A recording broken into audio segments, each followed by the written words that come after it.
नमस्कार दोस्तों, मैं ऋषिकेश कुमार सिंह आपके अपने YouTube channel mathematics with Rishikesh में आपका स्वागत करता हूं। आज क्लास 10 के चैप्टर 2 पोलिनोमियल्स की शुरुआत करने जा रहा हूं, जिसका कि भाग 1 है पोलिनोमियल्स। जैसा कि आप क्लास 9 में भी पढ़ चुके हैं, लीनियर पोलिनोमियल के बारे में, क्वाड्रेटिक पोलिनोमियल के बारे में, क्यूबिक पोलिनोमियल के बारे में। इसमें एक टर्म जुड़ जाता है, जीरोज। लीनियर पोलिनोमियल आप जैसा कि आप पढ़े थे कि वैसा पोलिनोमियल जिसका कि पावर 1 होता है वो लीनियर होता है, जैसे कि x+1। क्वाड्रेटिक पोलिनोमियल जिसका कि पावर 2 होता है, जैसे कि x² + x+2 या 5 कुछ भी लिख दे, ये क्वाड्रेटिक जिसका कि पावर 2 होता है। क्यूबिक जिसका कि पावर 3 होता है, x³ + x² + x+ कुछ इस तरह से। लेकिन अभी हम लोग चर्चा करेंगे जीरोज की। जीरोज क्या होता है? मतलब वैसा नंबर जिसको किसी अदर नंबर में जोड़ने पर जीरो आ जाए। जैसा कि मान लिया जाए अगर x है, उसमें अगर 2 जोड़ने पर जीरो आता है तो उस x का वैल्यू क्या होगा? -2 होगा। यानी -2 था, तभी ना इसमें 2 जोड़ने पर जीरो आ गया। यानी x का जीरोज क्या है? -2 है। या फिर कोई नंबर, अब तो ये तो हुआ कि लीनियर इक्वेशन में आप जीरो निकाल लिए, लेकिन अगर कोई क्वाड्रेटिक इक्वेशन में जीरो निकालना हो तो कैसे होगा? कोई क्वाड्रेटिक इक्वेशन जैसे कि इस प्रकार का है तो उसका जीरोस कैसा होगा? तो एक टर्म बनाया गया था कि px = ax² + bx + c = 0, इसको रखा जाए। और जहाँ पर कि k कोई टर्म है, k को अगर लिख लिया जाए इस प्रकार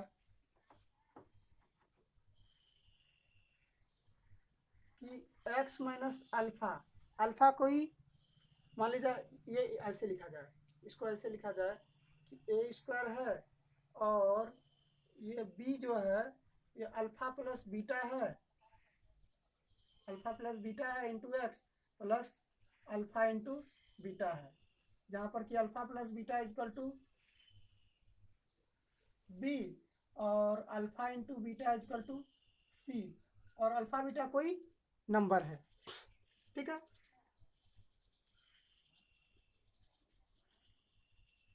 x - बीटा, जहाँ पर कि k कोई, where k is any number. ठीक है। अब इसको अगर सॉल्व करें तो क्या हमें मिलेगा? x² minus alpha plus beta into x plus alpha into beta मिल गया।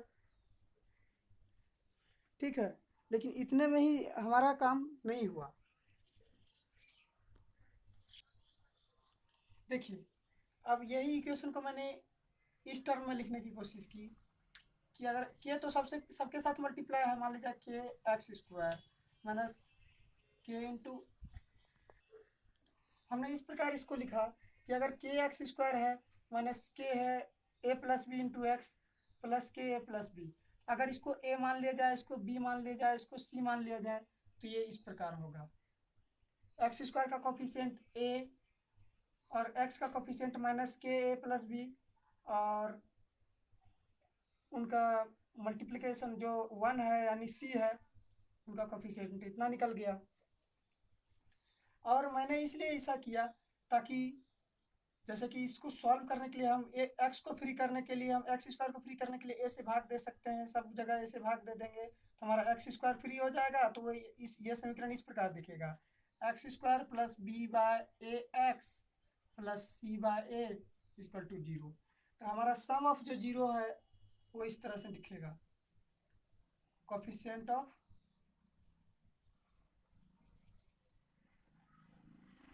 x², multiple of product of zeros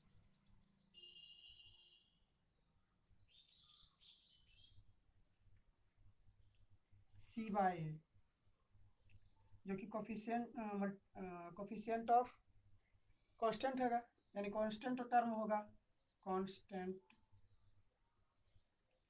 bye coefficient of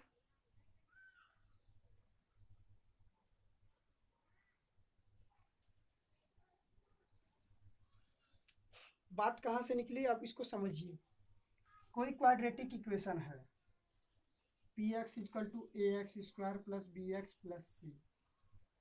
हमें इसका हम अगर पहले हम जो बनाते थे कोई भी इक्वेशन अगर तोड़ते थे तो हम इसको ध्यान में ये रखते थे कि अगर एक्स स्क्वायर है तो यहाँ पर उसको जोड़ करके या घटाव करके कुछ करके भी वो टर्म ऐसा लाना है कि वो टर्म वही टर्म प्लस इंटू माइनस को,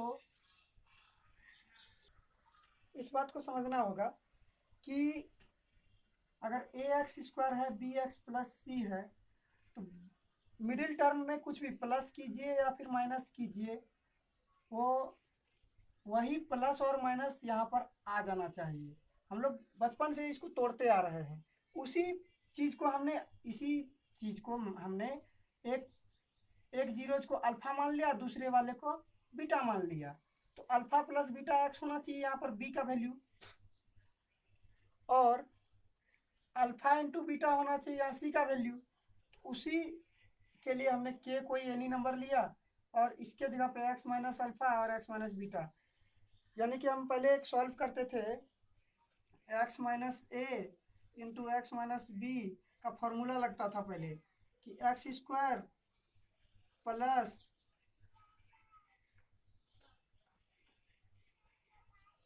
माइनस ए माइनस बी,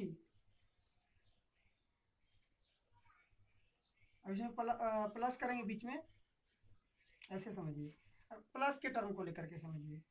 प्लस के टर्म को अगर लेकर के समझें तो x square plus a plus b into x plus a into b, ये फॉर्मूला लगता था। उसी फॉर्मूले को हमने रिवर्स में ले लिया इस तरह से, x minus alpha into x minus beta.